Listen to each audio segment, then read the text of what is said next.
Hey, church family. It's Tuesday with Time, and I want to share with you guys a couple of things that I think my son and I have figured out we enjoy. We enjoy video games together. We enjoy watching TV shows and comic book movies and things like that together. And one of the things we found we enjoy is a TV show on Netflix called Forged in Fire. It's a blacksmithing TV show about making blades, about making swords and knives and all kinds of stuff that they make. And they make these things out of bars of metal. They make them out of bike chains. They make them out of old springs out of cars. They make them out of all kinds of things. They take this metal and they put it together, they cut it down, they just tack weld it, and then they stick it inside the forge where it just heats it up and welds it all together. They mash it out. They have these power hammers. They take these giant mallets and they smash them down. And the whole process is exhausting, but it's really, really neat to watch someone take, 1-inch ball bearings or half-inch ball bearings, to take leaf springs from an old rusted out car and then turn them into a beautiful blade that's capable of cutting through. Sometimes they'll cut through pieces of sugar cane. Sometimes they'll do they'll take a giant moose antlers and they'll chop them and just see if the blade will hold up to the test. And Deacon turned around to me the other night and goes, "Dad, I want to be a blacksmith when I grow up." And he was so excited about it.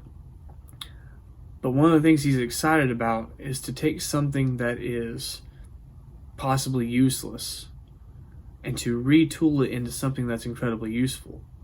And that process is something that Deacon really enjoys.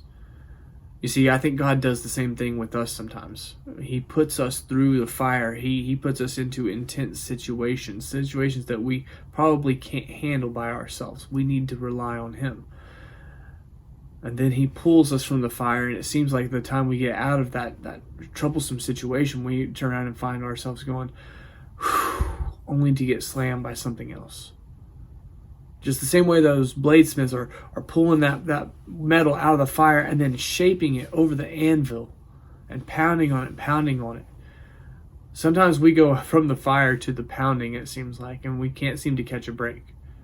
I want to encourage you, friends, that God has not left us or abandoned us. God has not punished us in that situation, but maybe God is shaping us. He's getting us ready to be used for something very, very important.